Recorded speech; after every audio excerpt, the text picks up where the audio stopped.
Hello, kamusta tayong lahat? I praise the Almighty God, Yahweh, for He is faithful to us. He will never leave us nor forsake us. Even if we are already old and gray, He will sustain us. Because He is our real Father. He created us in His image and likeness.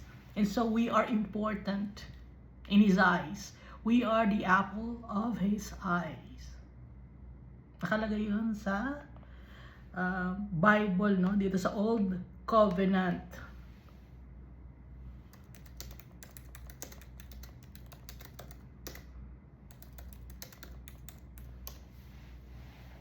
Psalm chapter 17 verse 8. Keep me as the apple of your eye, hide me under the shadow of your wings. At saka dito sa Zechariah chapter 2 verse 8, for he who touches you touches the apple of his eye. In sa Deuteronomy chapter 32 verse 10, he kept him as the apple of his eye. Tayo ay mahalaga kay Almighty Father. We are His treasure. And I thank my Jesus Christ for giving His life on the cross for the forgiveness of our iniquities. That's the reason why we are now children of the Almighty God, because of Jesus Christ's precious blood. He cleansed us. And we are His friends. And He wants us to reign with Him in His kingdom that will never end. And I thank the Holy Spirit for giving us strength every day, showering us with gifts and fruits, and to impart love to people, especially to obey our Father and the teachings of Jesus Christ, our Savior and Redeemer. So all throughout the Bible, binabanggit si Almighty Father. And si Jesus Christ, although hindi Jesus ang tawag sa Kanya, because His name is too marvelous, too amazing, too wonderful for us to understand. Nung makausap niya si Manoah sa Book of Judges, no? Si Manoah ay ang father ni Samson. At nung makita naman ni Joshua si Jesus, ang pakilala ni Jesus, siya ay commander of the army of the Almighty God.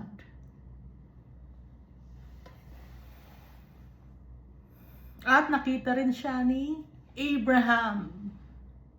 And he wrestled with Jacob. To Jesus Christ.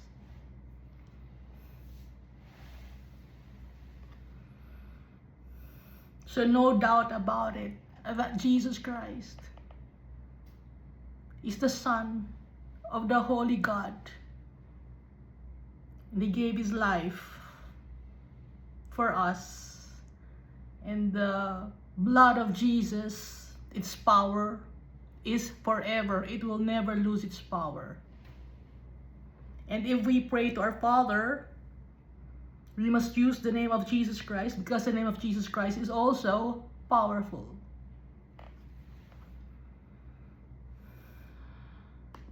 So it's last time we read Exodus chapter 25. This is Exodus chapter 25. Nag-start na si Almighty Father. So nag-gather na niya lahat ng kanyang mga children, ng mga Israelites from Egypt to, nandun sila sa wilderness, papunta na sila sa Promised Land. But before sila makapunta sa Promised Land, nagbigay si Almighty Father ng directives. He gave the 10 commandments personally to the people. Narinig ng mga tao yon. And the people said, yes, we will obey, sabi ng mga Israelites. And they were afraid of the voice of the Almighty God because it's parang thunder and lightning na hindi alam kung saan galing yung boses, kaya takot na takot yung mga tao. Ang ginawa ni Almighty Father, sabi niya, umakyat si Moses sa Mount Sinai, kakausapin niya si Moses. So for 40 days and 40 nights, kasama ni Almighty Father, si Moses. Nagkukwento si Almighty Father kay Moses na parang kaibigan, no, na harapan sila. Although hindi totally makikita or nakita ni Moses ang face ni Almighty Father dahil mamamatay si Moses because of the holiness of God.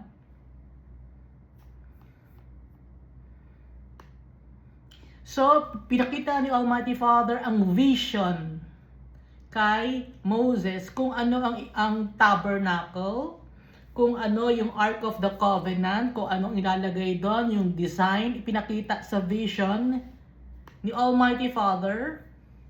At dinescribe naman dito ni Moses sa Book of Exodus.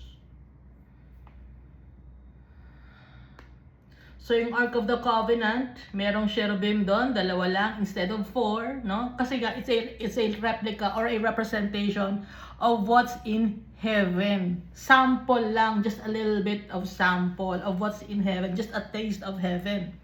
And then blue, purple, and scarlet thread, dahil symbolically parang fire yon pag pinagsama yung blue, and then yung purple, and then scarlet, parang fire yon. And then merong 2 cherubim na may wings. Ang may wings, ang mga cherubim, seraphim, or the 4 living creatures.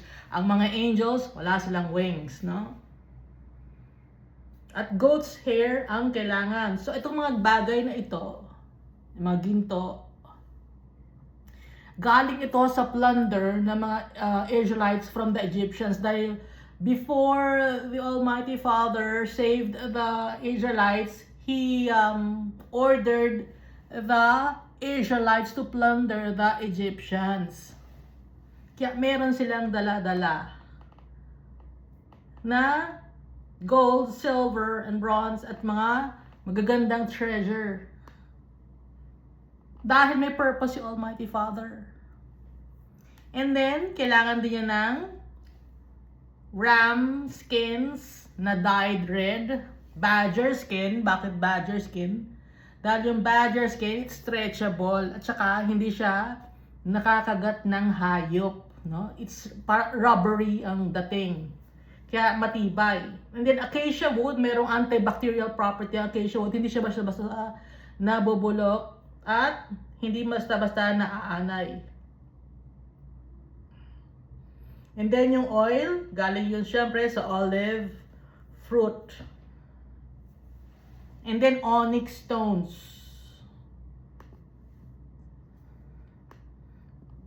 At iba pang mga klaseng stones para naman ilalagay sa ephod. Yung ephod parang apron yon para sa high priest. So, yung Ark of the Covenant or Ark of the Testimony, same lang yon, testimony or covenant or testament. Gold-plated siya. Kahit gawa siya sa acacia wood, inside and out, layered siya or plated siya by gold. Pure gold. Naka-overlay sa kanya. At may 4 rings yon sa bawat corner dahil hindi yon pwedeng hawakan ng mga tao. So yung 4 rings, merong poles doon. Yung poles lang ang pwedeng hawakan ng mga tao. Dahil yung Ark of the Testimony, hindi pwede mahawakan ng tao. Even the showbread, hindi rin pwede. Even the masanggi lang or mahawakan lang, mamamatay ang mga tao. Because it's holy. Pero ngayon nawawala na to, no? Yung Ark of the Covenant or Ark of the Testimony. Hindi na siya makita.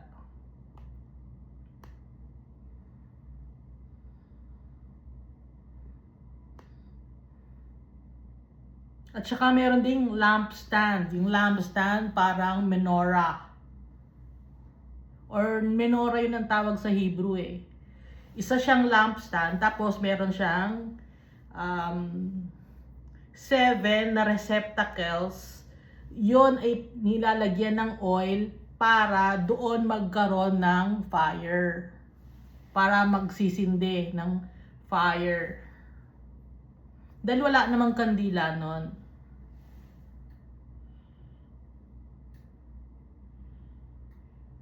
At saka may wick trimmers na pure gold, saka may tray na pure gold. Yung pattern na iyon ay pinakita ni Almighty Father in a vision to Moses. And then yung tabernacle naman, yun nga yung may design ng cherubim. Very particular si Almighty Father, yung design, yung sukat, binibigay ni Almighty Father kay Moses. So yung nakikita natin sa internet ngayon na Ark of the Tabernacle, yung showbread, hindi yon ang itsura talaga. No? Dahil iba to. Kahit na i-describe natin ngayon itong nasa Bible, gagawin ngayon, iba ang itsura. Kasi si Moses, ipinakita sa kanya in a vision. Tayo, nababasa lang natin. At saka yung Ark of the Tabernacle, saka yung Ark of the Covenant, yung Tabernacle, showbread, saka yung nakalagay siya sa Holy of Holies, sa tent. Hindi siya nakalagay sa isang permanent structure. Tent lang siya. Nagawa sa badger, gawa sa ram, yung tela o yung tent.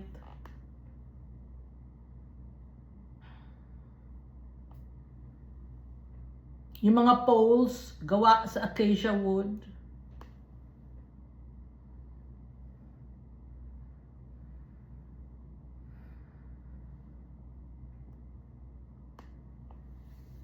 Yung mercy seat na nasa ibabaw ng Ark of the Testimony, yun ay may kurtina, no? Yung tent na sanctuary ni Almighty Father,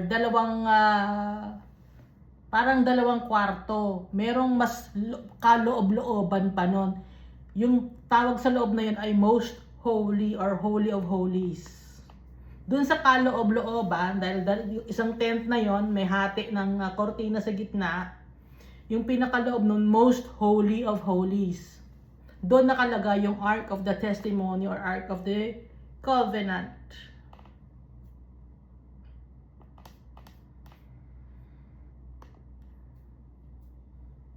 Dito na tayo, Iska, Exodus chapter 27.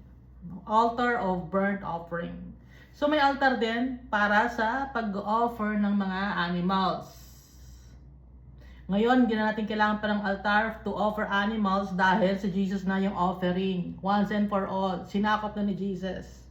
You shall make an altar of acacia wood, 5 cubits long and 5 cubits wide. An altar shall be square, and its height shall be 3 cubits. You shall make its horn on its 4 corners. Its horns shall be of one piece with it, and you shall overlay it with bronze. So sa 1 Kings chapter 2, dito sumabit si Joab, no? Ayaw niyang mapatay siya. So doon siya nakasabit dito sa dinidescribe sa altar of burnt offering.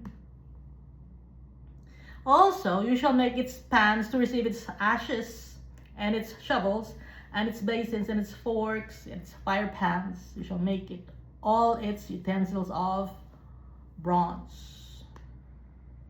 You shall make a grate for it, a network of bronze, and on the network you shall make 4 bronze rings at its 4 corners.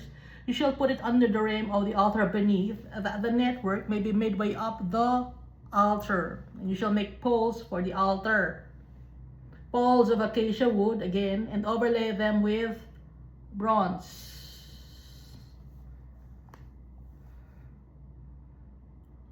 Parang poste. The poles shall be put in the rings, and the poles shall be on the 2 sides of the altar to bear it. You shall make it hollow with boards, as it was shown you on the mountain, so shall they make it. as it was shown you on the mountain, meaning pinakita kay Moses in a vision. Ngayon, meron ding court of the tabernacle. You shall also make the court of the tabernacle. For the south side there shall be hanging for the court made of fine woven linen, 100 cubits long for one side, and its 20 pillars, and their 20 sockets shall be bronze. The hooks of the pillars and their bands shall be silver. Likewise, along the length of the north side there shall be hangings 100 cubits long, with its 20 pillars and their 20 sockets of bronze, and the hooks of the pillars and their bands of silver. And along with the width of the court on the west side shall be hangings of 50 cubits, with their 10 pillars and their 10 sockets. The width of the court on the east side shall be 50 cubits. The hangings on one side of the gate shall be 15 cubits, with their 3 pillars and their 3 sockets. And on the other side shall be hangings of 15 cubits, with their 3 pillars and their 3 sockets. 3 pillars, 3 sockets. Doon sa Book of Revelation, 4 sides yon. Sa bawat 4 sides, merong 3 na pinto, no? So ito rin 3 din. Dinidescribe ni Almighty Father.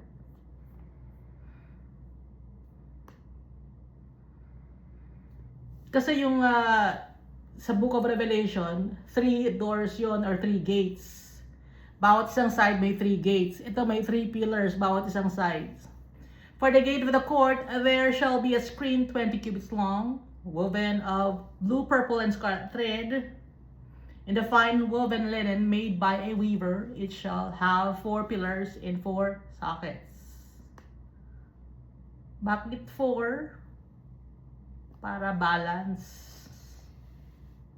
All the pillars around the court shall have bands of silver. Their hooks shall be of silver and their sockets of bronze. The length of the court shall be 100 cubits, and width 50 throughout, and height 5 cubits, made of fine woven linen, and its sockets of bronze. All the utensils of the tabernacle, for all its service, all its pegs, and all the pegs of the court shall be of bronze. Yung peg, para maitayo yung tabernacle, kasi nga, gawa lang yun sa tent. Para maitayo yung peg, bronze. Okay? Alam niyo naman yung peg, di ba? Alam mo iska yung peg.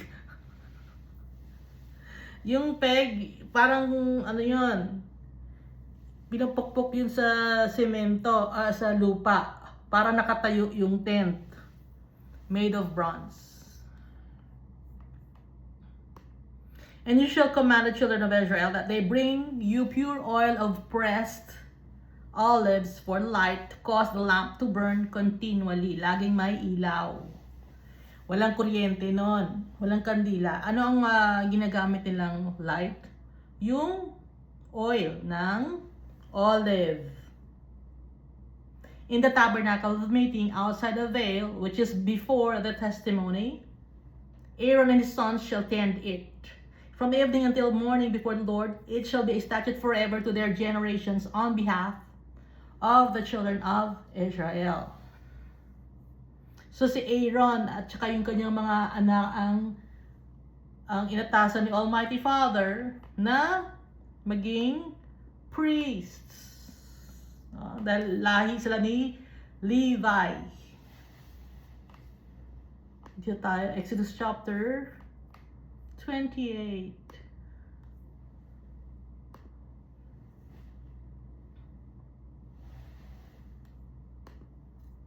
Ito naman, ang sinasabi dito naman sa Exodus chapter 28, yung susuotin na damit or garments of priesthood ni Aaron and his sons. Si Aaron ang pinaka-high priest.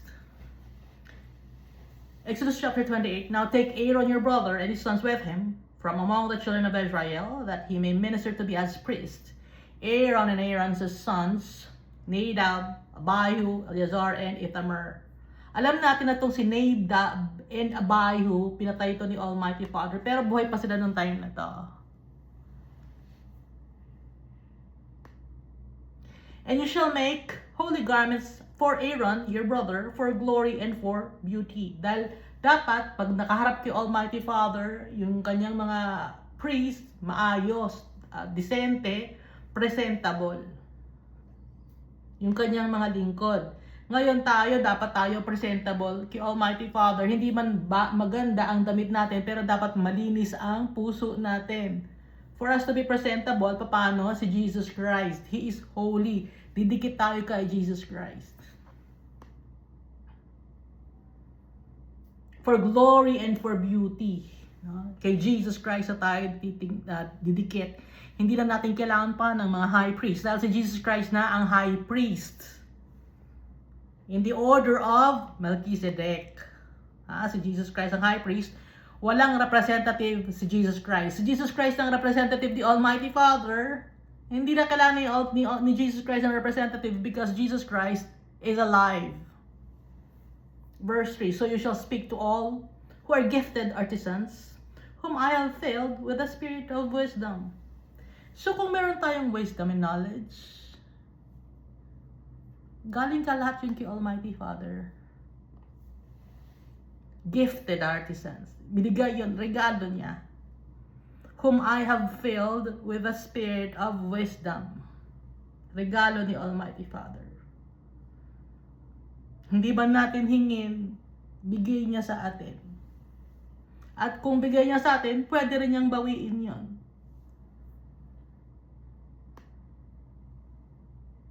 So that they may make Aaron his garments to consecrate him, that he may minister to me as priest. And these are the garments which they shall make a breastplate. Dito, breastplate, no?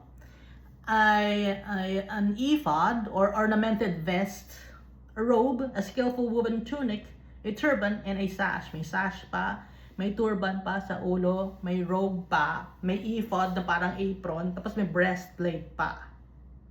So they shall make holy garments for Aaron your brother and his sons, that he may minister to me as priest. The ephod, they shall take the gold, blue, purple, and scarlet thread, and the fine linen, and they shall make the ephod of gold, blue, purple, and scarlet thread, and fine woven linen, artistically worked. Dapat maganda. It shall have 2 shoulder straps joined at its 2 edges. May shoulder straps dito. So it shall be joined together. Parang apron. And the intricately woven band of the ephod, which is on it, shall be of the same workmanship, made of gold, blue, purple, and scarlet thread, and fine woven linen. So, maganda dapat ang kulay. Yung parang nasa heaven. Dito kasi ang kulay sa heaven. Gold, blue, purple, and scarlet kasi it symbolizes parang fire yon na naglilinis. In fine woven linen. Then you shall take 2 onyx stones. Ano para saan itong 2 onyx stones na to? Itong 2 onyx stones, engrave on them the names of the sons of Israel. So ilan ang sons ni Israel or ni Jacob? 12. 6 of their names on one stone and 6 names on the other stone in order of their birth. Sa pagkakasunod-sunod dapat ang pagkakasulat sa 2 onyx stones. Sa isang onyx stone, 6 names. Sa isang onyx stone, 6 names. Pero dapat order of their birth. With the work of an engraver in stone, like the engravings of a signet, you shall engrave the 2 stones. With the names of the sons of Israel, you shall set them in settings of gold. Ang sulat ay gold. And you shall put the 2 stones on the shoulders of the ephod. Nandito yung dalawang bato, yung onyx. As memorial stones for the sons of Israel. So Aaron shall bear their names before the Lord on his shoulders as a memorial. Dala-dala ng high priest yung 12 tribes. Si Jesus, sinong dala-dala niya? Tayong lahat. So before 12 tribes lang ang daladala ng high priest. Ngayon si Jesus Christ ang ating high priest. Ang daladala niya, tayo.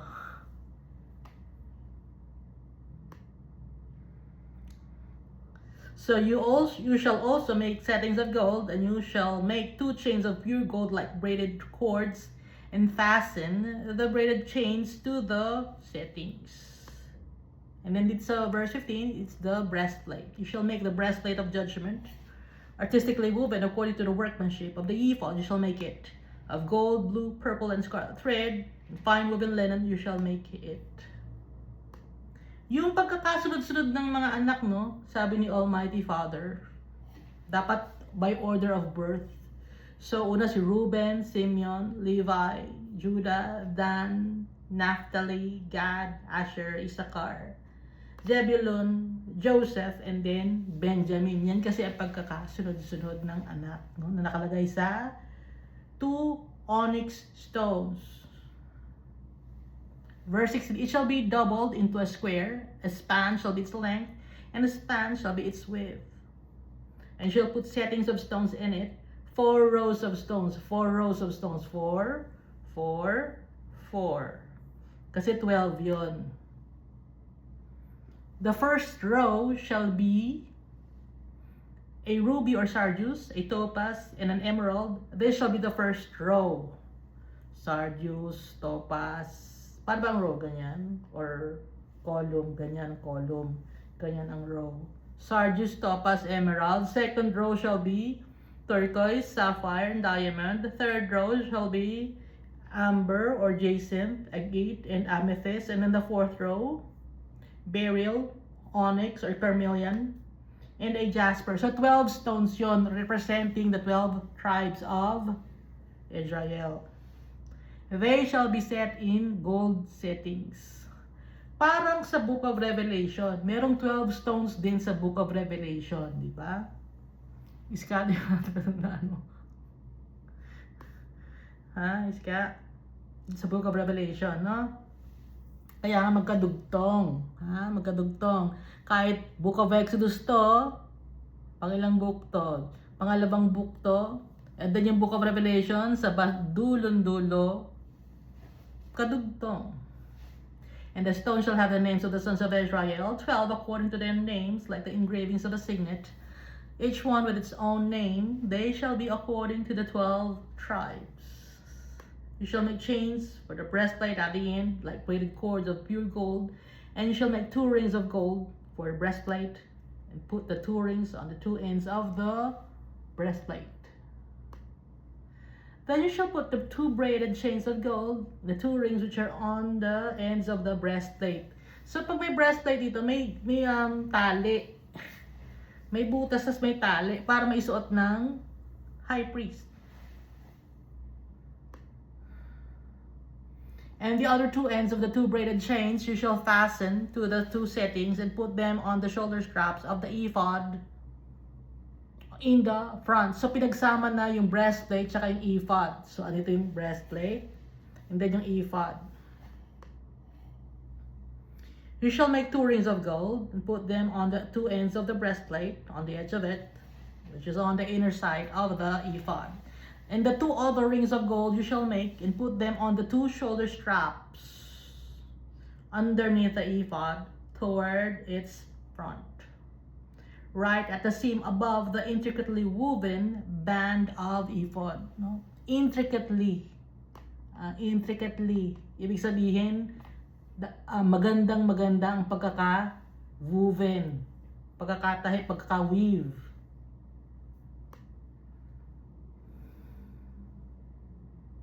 They shall bind the breastplate by means of its rings, the rings of the ephod. So nakadikit na yung breastplate sa ephod, using a blue cord so that it is above the intricately woven band of the ephod, and so that the breastplate does not come loose from the ephod. So naka-snug, no? Nakadikit yung breastplate sa ephod. May tali. So Aaron shall bear the names of the sons of Israel on the breastplate of judgment over his heart, where he goes into the holy place. So pag suot yung breastplate of na pinagawa ni Almighty Father, Yung 12 stones doon represent the 12 tribes of Israel. Dala-dala niyang high priest paglalapit kay Almighty Father. Ngayon, ang high priest natin, ulitin ko, si Jesus Christ, tayo ang dala-dala niya. As a memorial before the Lord continually. And you shall put the breastplate of judgment, the Urim and the Thummim. Urim means light and Thummim means perfections. Natatandaan nyo yung Urim and Thummim. Itong Urim and Thummim, it's like, onyx stone to. And they shall be over Aaron's heart. Nandito sa loob ng heart. Hindi nasa loob ng heart, kundi nasa ilalim. Pero nasa labas ng heart ni Aaron. Nakapatong lang, tas may nakatakip na ganun. There he goes in before the Lord. So Aaron shall bear the judgment of the children of Israel over his heart before the Lord continually. Yung Urim and Thummim, yun yung ginagamit ni Almighty Father to decide kung kaninong land mapupunta. Kaya nga pinapatawagin mo yung high priest, itatanong natin kay Almighty Father. Ngayon yung high priest naman, lalabas naman niya, yung Urim and Thummim, magtatanong sila kay Almighty Father. Sumasagot si Almighty Father through the Urim and the Thummim.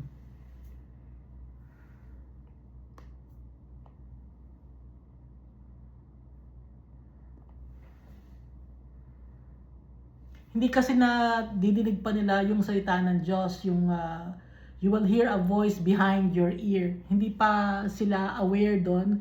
Ang nakakarinig lang ng boses ni Almighty Father was Moses. Siya lang ang nakakakita ng vision. Kaya yung mga high priest, kailangan nila ng Urim and Thummim, doon nakikipag-usap si Almighty Father sa kanila. Verse 31, you shall make the robe of the ephod olive blue.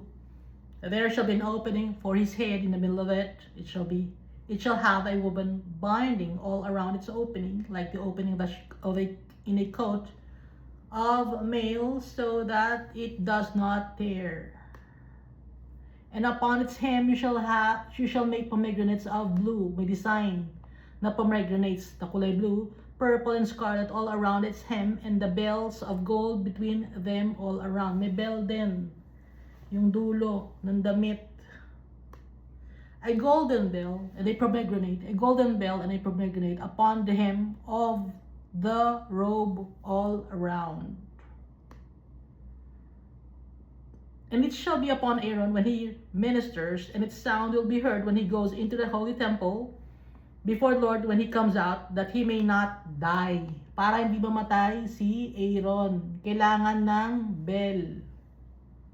Kasi pagpapasok siya sa holy place, parang ting ting ting ting ting ganon. Ibig sabihin kailangan holy. Kasi pag wala siyang ganon, mamamatay siya. Parang signal na dumarating si Aaron. Pumapasok yung high priest sa most holy place. Kailangan kailangan hindi masyadong yung power ni Almighty Father, hinaan niya ng konti para hindi mamatay si Aaron.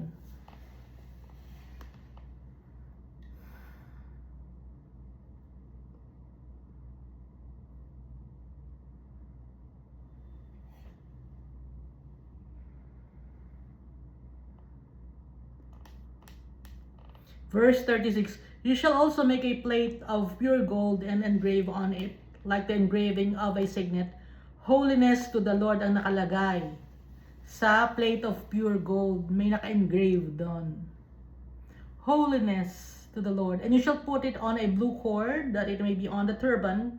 It shall be on the front of the turban. Nasa turban. Blue cord. Plate siya. Plate. No? Parang pinitpit na gold. Pure gold yun. Naka-engrave doon. Holiness to the Lord. Tapos may turban nakalagay doon sa ulo. Holiness to the Lord. Nakatahi ng blue cord. Sa harap ng turban. Holiness to the Lord. So it shall be on Aaron's forehead, that Aaron may bear the iniquity of the holy things, which the children of Israel hallow in all their holy gifts. And it shall also be on his forehead, that they may be accepted before the Lord. Kailangan merong suot-suot si Aaron na ganon, holiness to the Lord. Bakit? To remind the people. Makakalimutin ng tao. Up to now. Ilagay sa ulo. Na? Ito yung ano, ilagay sa heart. Ilagay sa ulo, ilagay sa heart. You shall skillfully weave the tunic of the fine linen thread. You shall make the turban of fine linen, and you shall make the sash of woven work. Bakit? Sa atin sa ngayon, we are royal priesthood, a holy nation. Hindi na natin kailangan pa ng ganito ngayon dahil si Jesus Christ na once and for all, He saved us. Kaya, ang kailangan malinis sa atin, isipan at puso. Dito, literal na inilalagay na tela, no? Tela nilalagay nila na gold or mga materials na galing dito sa mundo para maintindihan ng mga tao. Literal ang ginawa ni Almighty Father dito. Ngayon, dahil naintindihan na natin, dumating na si Jesus Christ, first time, and then darating din siya the second time around sa last days, no?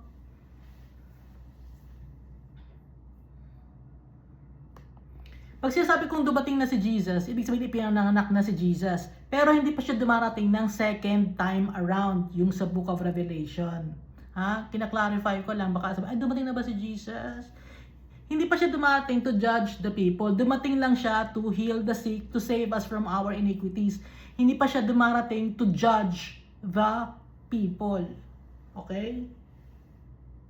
Kasi sa second coming ni Jesus Christ, He will judge the people. No, sa first coming niya, na pinanganak siya, tinuruan niya tayo. Nilapit niya tayo kay Almighty Father. So, dahil sa tinuruan na niya tayo, nilapit na niya tayo kay Almighty Father, natuto na tayo. Sa second time, pagdating ni Jesus Christ, ano, ginawa ba ninyo? O ngayon, i-judge na kayo kung ginawa ninyo ang pinagawa ko sa inyo. Yun ang ibig sabihin. Verse 40. So Aaron's sons, mga anak ni Aaron, you shall make tunics and you shall make sashes for them, mga assistant. And you shall make hats for them for glory and beauty. May sombrero or turban or headpiece.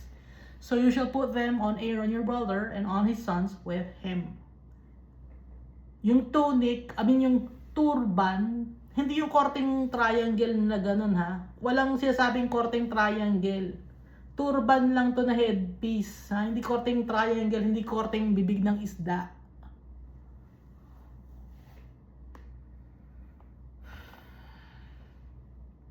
Verse 41. So you shall put them on Aaron your brother and on his sons with him. You shall anoint them, consecrate them, and sanctify them, that they may minister to me as priests. At dinescribe naman, di ba, yung suot ng priest. May Urim and Thummim, merong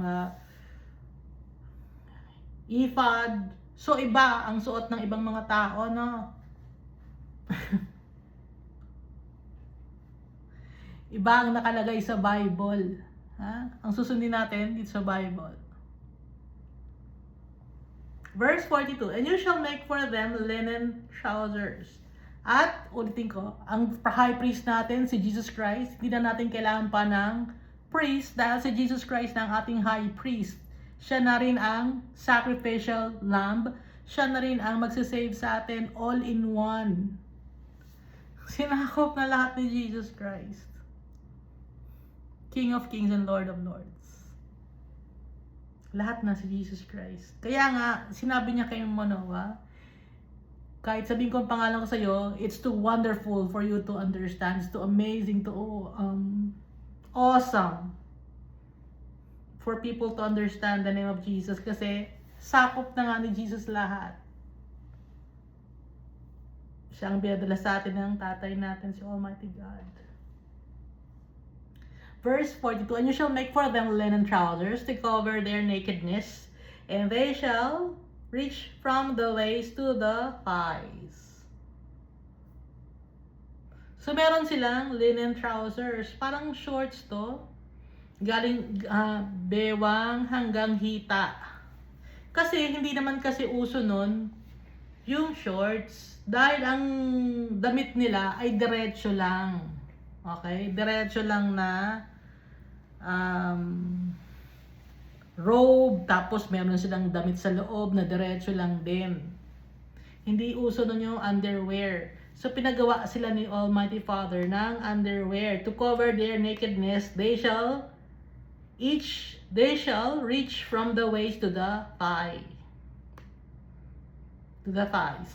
They shall be on Aaron and on his sons when they come into the tabernacle of meeting, para presentable sila, hindi nakakahiya.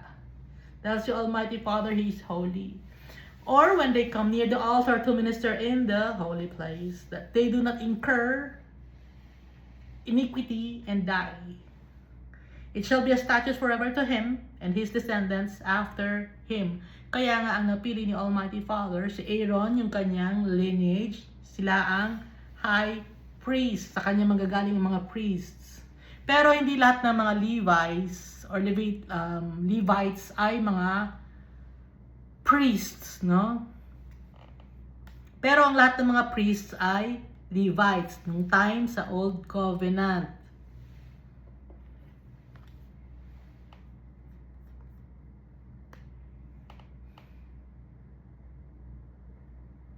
Ngayon, kailan natapos ang pagiging high priest ng mga Levites? Natapos ang pagiging high priest ng mga Levites nung nasira ang temple when Jesus was crucified on the cross and He died on the cross. Napunit ang temple. Ibig sabihin, punit na yung kontrata. May bago ng contract, New Covenant, New Testament, si Jesus na ang high priest. No? Kaya lang natin to binabasa dahil ito ay importante rin, dahil ito ay sinisimbolize ng mga mangyayari in the future. Kaya yung mga bagay na matagal na nangyayari yan hindi naman na kailangan yan. Kailangan kasi nga yung Book of Revelation nandito rin, no? Yung mga stones, yung mga precious gems, binabanggit dito, tsaka yung 12 tribes, binabanggit pa rin. At tsaka yung suot, holy dapat. Kasi nga tayo ay royal priesthood, ay holy nation. So nung nasira na yung Old Covenant, na ripped na from top to bottom yung curtain sa temple, when Jesus was crucified on the cross and He died, wala na yung Old Covenant, New Covenant na. Si Jesus Christ na ang high priest natin. Siya na lahat ang pati ang names natin, siya na rin ang nagsusulat sa Book of Life niya. Wala na tayong dapat gawin kundi magtiwala kay Jesus Christ. To love Him, to obey Him, and to love our Father and obey our Father also. Thank you, and God loves us all so much.